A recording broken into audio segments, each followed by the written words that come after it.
वनपुर गांव जंगल के बगल में बसा एक हरा भरा गांव था। वहां के लोग जंगल से मिलने वाले फल, फूल, जड़ी बूटियां दूसरे गांव में जाकर उसे बेच अपना गुजर बसर करते थे। फल ले लो, ताजे ताजे फल ले लो।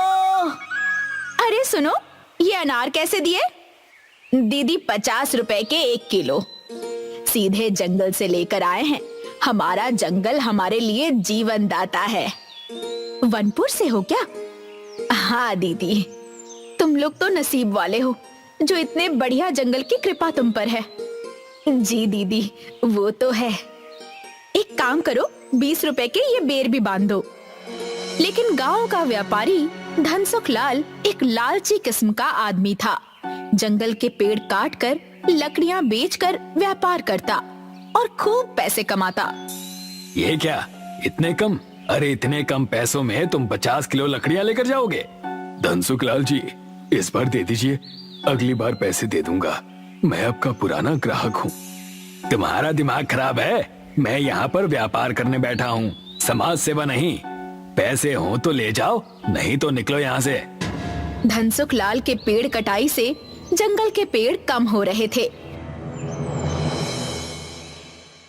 एक दिन नीलिमा अपने घर से सुबह सुबह जंगल की ओर गई तो सामने का दृश्य देखकर उसकी आंखें फटी की फटी रह गई। ये क्या? ये जंगल हवा में कैसे उड़ रहा है? हाय रे भगवान, ये कैसे हो गया? मुझे अभी जाकर सारे गांव वालों को ये बताना होगा। वनपुर गांव का जंगल हवा में उड़ता देखा तो नीलिमा ने दौड़कर जाते हुए पूरे गांव को बताया। उसकी बातें सुनकर युवा प्रधान अजय बोलने लगा, ये तो बड़ी ही अजीब बात है कि जंगल हवा में उड़ रहा है। मुझे तो लगता है कि ये जरूर किसी भूत का चक्कर होगा। मुझे तो लगता है जरूर किसी ने हमारे जंगल पर काला जादू कर दिया है। अरे अगर जंगल इस तरह से हवा में उड़ेगा तो हम कैसे अपना गुजर बसर करेंगे? कैसे जाकर फल फूल तोड़ेंगे और उसे बेचेंगे? गांव वाले तो मर ही जाएंगे। अजय ने बीच में रोकते हुए कहा, नीलिमा दीदी, आप शांत रहिए, ऐसा कुछ नहीं है। मामला क्या है ये तो वहां जाकर ही पता चलेगा। ना बाबा, हम तो वहां नहीं जाएंगे, हमें डर लगता है। सारे गांव वालों ने उड़ते हुए जंगल में जाने से मना कर दिया, लेकिन अजय एक बहादुर और पढ़ा लिखा लड़का था जो कि भूत प्रेत जैसी चीजों पर विश्वास नहीं करता था। मैं जाता हूँ, जाकर देखता हूँ कि मामला क्या है। अरे लेकिन जाओगे कैसे? जंगल तो हवा में उड़ रहा है। कुछ ना कुछ तो करना पड़ेगा। अजय और गांव वालों ने एक बड़ी सीढ़ी बनवाई और उसे जमीन से जंगल पर टिकाया। अजय ऊपर चढ़कर जंगल में पहुंचा तो हवाएं जोर से चलने लगी। अरे आज जंगल कुछ अजीब सा लग रहा है, कितनी जोर की हवाएं चल रही हैं। अजय कुछ और कदम आगे बढ़ा तो उसे एक आवाज सुनाई दी। अरे बेटा, तुम्हारा नाम अजय है ना? जी माई, मैं वनपुर गांव का प्रधान हूँ। हाँ, वनपुर गांव के लोगों के लिए तुमने बहुत कुछ किया है। जी माई, बस अपना काम कर रहा हूँ। वनपुर गांव के लोग इस जंगल को काफी पूछते हैं ना, इस गांव के लोगों का गुजर बसर चलता है। लेकिन माई, आप यहाँ अकेली क्या कर रही हैं?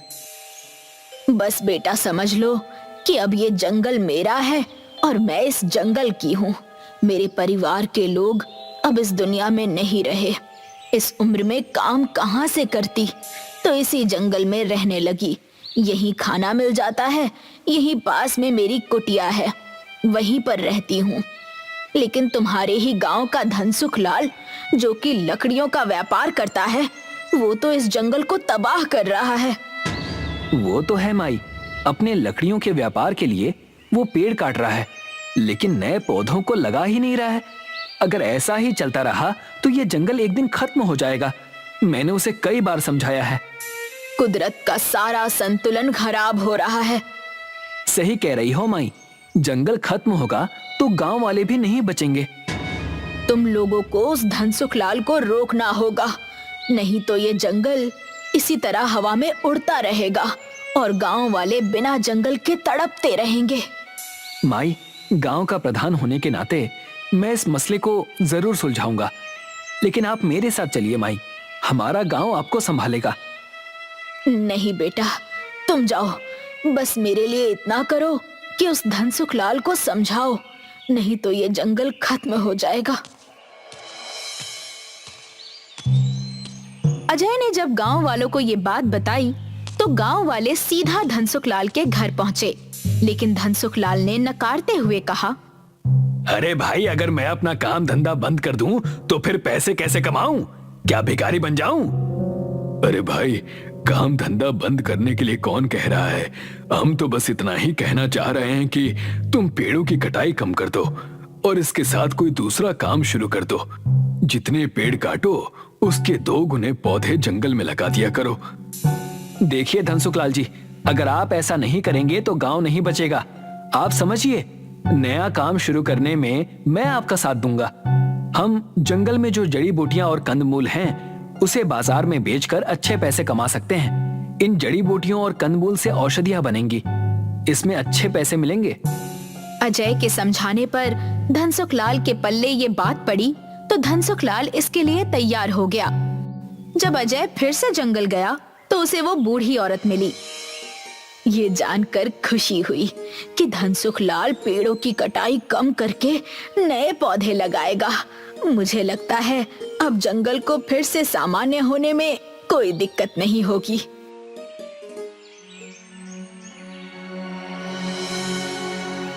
दूसरे दिन जंगल जब सामान्य हुआ तो गांव के लोग जंगल में इकट्ठा हुए। अरे धनसुख लाल, जंगल तो सामान्य हो गया। आप और अजय मिलकर अब अपना काम कर सकते हैं। अरे हाँ, ये लोग तो अपना काम करेंगे, लेकिन हमें भी तो फिर से अपना काम करना है। 2 दिन से एक फूटी कौड़ी नहीं कमाई है। अरे नीलिमा दीदी, क्यों परेशान हो रही हो? अब तो सब ठीक हो गया है ना? धनसुख लाल और अजय साथ मिलकर जंगल की औषधि, जड़ी बूटी और कंदमूल शहर में एक औषधि कंपनी को बेचते थे। पैसे देते हुए अजय ने कहा, धनसुख लाल, मैंने कहा था ना कि आपकी अच्छी आमदनी होगी। हाँ भाई, जरा देखो तो, ये काम इतना अच्छा चल पड़ेगा, मैंने तो सोचा भी नहीं था। धनसुख लाल, जंगल की कद्र करो। आप एक काम कीजिए, ये जो लकड़ियों का व्यापार है ना, इसे भी बंद कर दीजिए। जितना हम जंगल को बचाएंगे उतना ही जंगल हमें बचाएगा। हाँ हाँ हाँ, सोचूंगा इस बारे में। धनसुख लाल का खास आदमी भीमा कंदमूल के लिए जमीन खोद रहा था तो उसे एक मटकी मिली जिसमें खजाना था। भीमा मटकी लेकर धनसुख लाल और अजय के पास आया।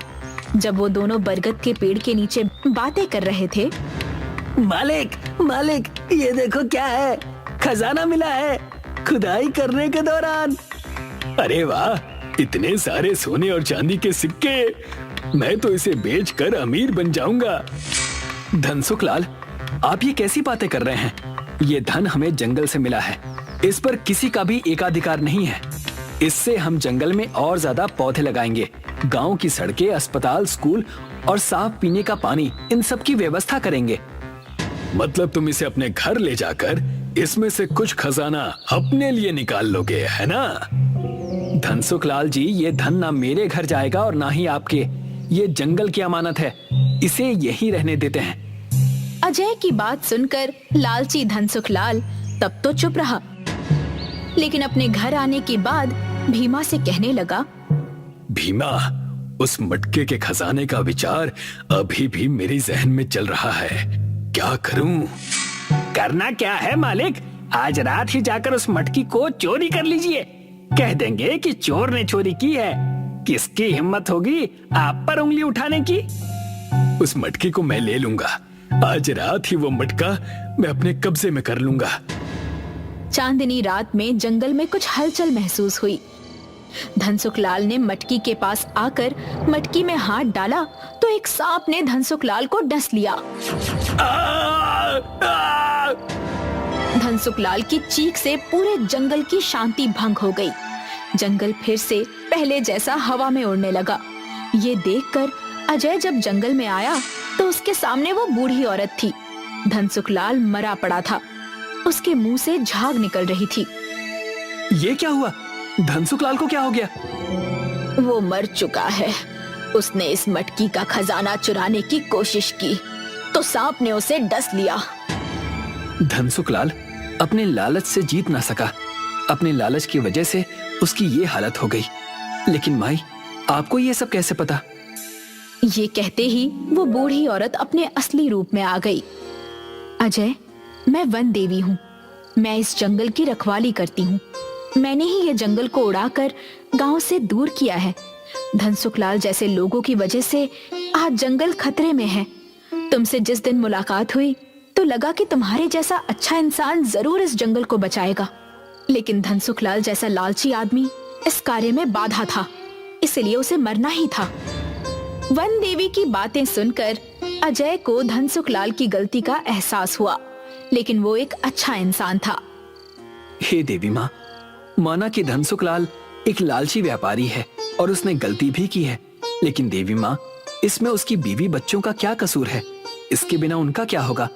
आप अपनी कृपा करके इसे फिर से जीवित कर दीजिए।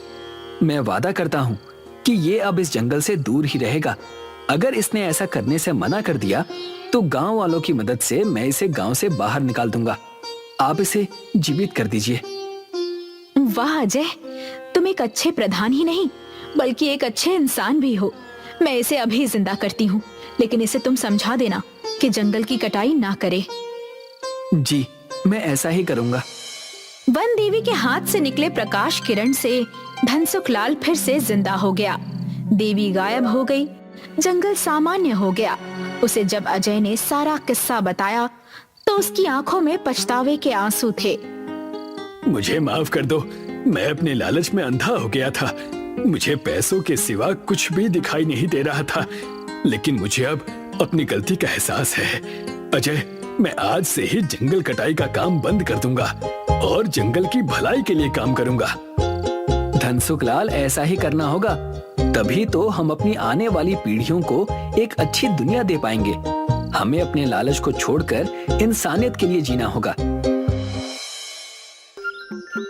कर्नाटका के गांव कुरांगिनी में कुछ आदिवासी रहते थे जो हमेशा अपने पितृदेव यानी अपने कुल देवता की सेवा करते थे।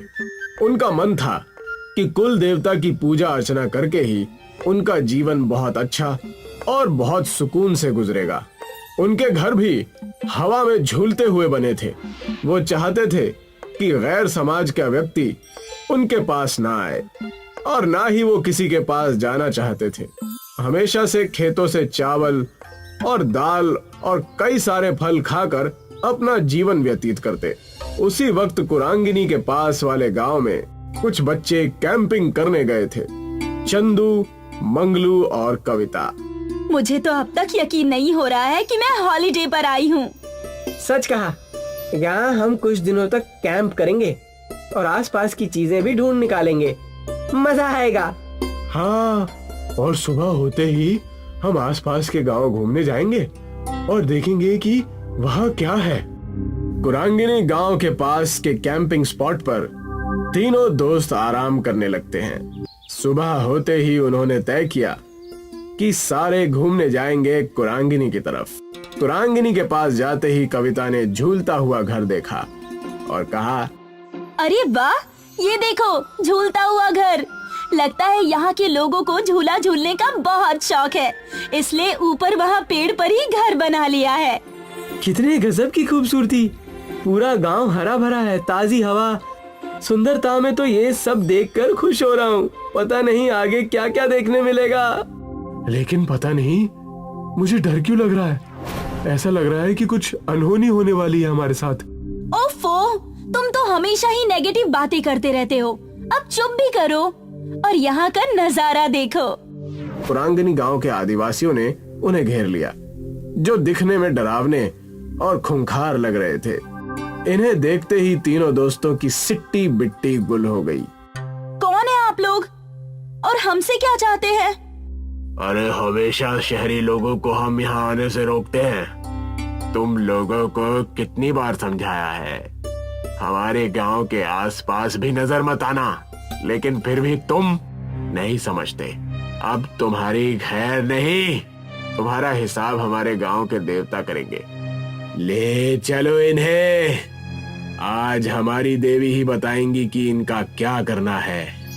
अगर तुम यहाँ से छुटकारा पाना चाहते हो तो तुम्हें हमारी शर्तें माननी पड़ेंगी। क्या करना होगा? हमें सारी शर्तें मंजूर है। तुम्हें हमारे गांव की सभ्यता और परंपरा में रहना होगा। प्रकृति की सेवा में अपना मन, धन सब त्यागना होगा। इतना कहकर प्रकृति की देवी वहां से चली जाती है। तुमने सुना? जैसे हमारी देवी ने कहा वैसे ही तुम्हें करना होगा, नहीं तो हमारी देवी नाराज हो जाएगी। अब से तुम कुरांगिनी के निवासी हो। तुम्हें हमारे नियम और कायदे चलाने होंगे और हमारी देवी को खुश करना होगा। क्या आप हमें समझाएंगे कि हमें करना क्या है? हंसते हंसते हमारे रास्ते बंद हो गए और अब ये नया तमाशा आ गया है। जल्दी बताओ हमें क्या करना है। मैं जिंदगी भर के लिए तैयार हूँ। जैसा हमारी देवी ने कहा वैसा ही तुम्हें करना होगा। हमारे तौर तरीके तुम्हें अपनाने होंगे। सारी शहरी चीजें तुम्हें फेंकनी होगी। कविता, मंगलू और शैलेश के पास कोई चारा नहीं रहता। उन्हें उनके तौर तरीके आजमाने ही पड़ते हैं। हमने तुम्हारी सारी व्यवस्था झूलते हुए घर में कर दी है। आज से तुम वहीं रहोगे और हमारा जीवन व्यतीत करोगे।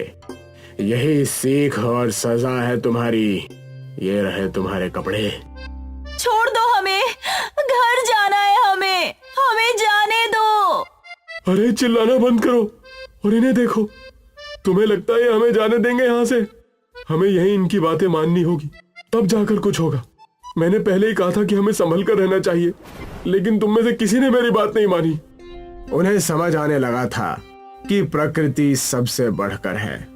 ये रहा तुम्हारा भोजन। इसे खाकर हमारे साथ खेत में काम करने चलो। ये क्या है? मुझे ये सब करने की आदत नहीं है। दिखने में तो स्वादिष्ट लग रहा है। मंगलू, इसे खाकर तो देखो। चुपचाप खाकर हमारे साथ चलो। जैसे ही उन्होंने कुरांगिनी गांव का खाना खाया, वाह यार, ये कितना स्वादिष्ट है। अगर हमें ये खाना हर रोज मिले तो मैं यहाँ से कभी नहीं जाना चाहूंगी। बिना मिलावट के खाने की बात ही कुछ और है। सच कहा तुम दोनों ने। हमें यहाँ कुछ दिन बिताने हैं। इससे हमें एक अच्छी सीख और अच्छी समझ के साथ जाएंगे। तीनों ही कुरांगिनी गांव के लोगों के साथ समय बिताने लगते हैं। उनके साथ खेतों में जाकर खेती, पेड़ों पर चढ़कर फल तोड़ना और कई सारे गांव की परंपरा में भाग लेते हैं। पूरे 1 महीने तक वो कुरांगिनी गांव वालों के साथ रहते हैं। उनके तौर तरीके सीखने के बाद मुखिया कहता है, हमारे गांव में कल मेला लगने वाला है। इस मेले में कई सारे व्यंजन और कई सारे कारनामे होते हैं। इस मेले में हम आ सकते हैं क्या? अब तो हम भी कुरांगिनी के निवासी हैं। क्यों नहीं? अब तुम हम में से ही एक हो। तुम यहाँ आ सकते हो। अगले ही दिन तीनों मेले में जाने के लिए तैयार हो जाते हैं। वहाँ पर कविता के माँ बाप कविता को ढूंढते हुए आ जाते हैं। कविता की माँ रोने लगती है। कहाँ थी मेरी बच्ची? हमने तुम्हें कहाँ कहाँ नहीं ढूंढा। इन लफंगों के साथ हमें पता था कि तुम किसी मुसीबत में हो। कुरांगिनी गांव के लोग कविता के पिता की बात सुनकर डर जाते हैं। तब कविता कहती है, लेकिन पिताजी, इसमें इनकी कोई गलती नहीं है। मुखिया जी ने अपना कर्तव्य निभाया और हमें एक बहुत अच्छी सीख दी जो कोई स्कूल या कॉलेज हमें नहीं दे पाता। इस गांव में आने के बाद हमने हमारी प्रकृति के बारे में जानने का बड़ा अवसर प्राप्त किया। हमें पता चला कि हमारी दुनिया से बढ़कर भी कुछ चीज है। मैं शुक्रगुजार हूँ इस कुरांगिनी गांव और यहाँ के लोगों का जो हमें यहाँ आने का मौका मिला। सब कुछ सुनने के बाद मुखिया कहते हैं, देखा हमारे साथ रहने का नतीजा। मुझे गर्व है तुम तीनों पर। हमें तुम्हें यही सिखाना था। मुझे तो तुम तीनों पर नाज है। प्रकृति देवी की शर्त पूरी होती है। अब तुम यहाँ से जा सकते हो और अपना सामाजिक जीवन बिता सकते हो। कविता, मंगलू और शैलेश वहाँ से खुशी खुशी जाने लगते हैं। हम आप सब से मिलने साल में एक बार जरूर आएंगे और शहर जाकर लोगों को प्रकृति के बारे में सतर्क करेंगे।